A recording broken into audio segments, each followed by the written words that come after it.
Welcome.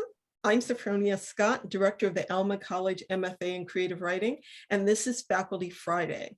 This is your opportunity to hear from the amazing faculty that you will get to work with as a student in our MFA program. Today, I have with us Karen Bender, who is on our fiction faculty. She is an award-winning fiction writer, and her latest book is The New Order. Thank you for being here, Karen. Oh, thank you. Great to be here. So today we're going to talk about revision, which I know can be a scary thing for some writers. I actually prefer it because to me, once you have something on the page, it's easier to work with something. Yes. But to me, I feel like rewriting is easier than writing. But what are your thoughts about revision? I absolutely agree. I feel like revision is a writer's superpower because with revision, you can stay with a piece over and over and over, and you can make it better and better and as good as you can make it, and then you can present it to the world. But there's no one saying you have to give it, to the world before you feel it's done, and that's where you have all your power, I think. And that it also happens in different stages.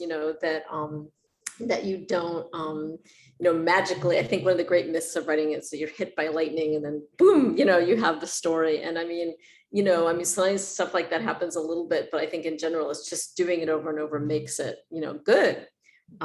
There's a great quote by Nobel Prize winner Orhan Pamuk, where he says, "The writer's secret is not inspiration, for it is not clear where that comes from. It is his stubbornness, his patience. The lovely Turkish saying, to dig a well with a needle, seems to me have been said with writers in mind." Which I love, dig the well with a needle. That's what you're doing when you're writing. What it feels like. Yeah. But I think it's also in this culture, I think patience is undervalued, and if you really learn to value patience and your ability to stay with it, you get better. Yeah, I think that myth is still out there. Like you said, that a piece of writing comes out perfect, that talented writers or writers who've been doing this a long time, they just write it perfectly. But that's not the case. It's all in the reworking of it. And I think if students come to understand that they would understand that there's a freedom in that.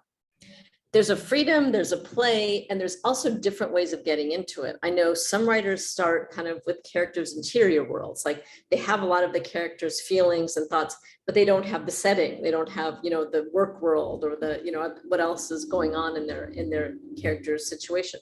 So they have to then build out to that. Some writers start with setting, and external things, and they have to then develop what their characters want and sort of those internal things. Some writers are really drawn to dialogue. They just love writing dialogue. They hate everything else. I guess the idea is you can be good at everything, right? That you learn to sort of develop your tools and find ways to make all those things part of building the house that is your book. Yeah. I'm drafting a novel right now, Karen, and that to me, it's about getting the characters moving and making sure they're moving chapter by chapter and that something is happening in each chapter. And I have to keep reminding myself that I can go back and work on the details that you mentioned, the setting and what someone's wearing and things like that.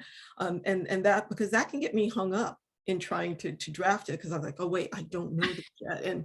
And you'll stop and I want to do some research. It's like, no, I don't need that right now. So I have to keep focused on getting the story out, but knowing I can go back, I have to keep reminding myself of that. It's really a good thing, because I think to view it as a series of tasks, that like I'll have a character, I have a student that I've been working with now who's developing a character who is was somewhat kind of one-dimensional at the beginning, and then sort of each draft gets more and more complicated.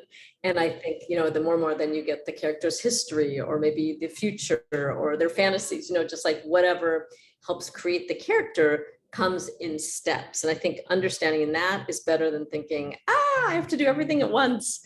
That's, I think, the thing that makes you not want to do the revision. Yes. Yeah. That's really, I like what you said, to do it in steps. So you go back, for example, and work on characterization. You go Yes. back next time and work on setting, right?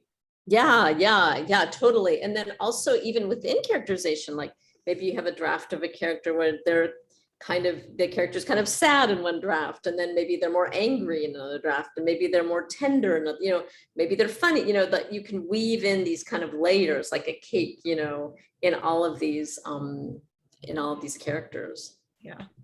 I remember in my last novel, just speaking generally about what a character was wearing, but then being able to go back and say, okay, what type of clothing she would be wearing, Christian Dior of this time. So and finding specific dresses, okay, she's going to be wearing this, and being able to describe that.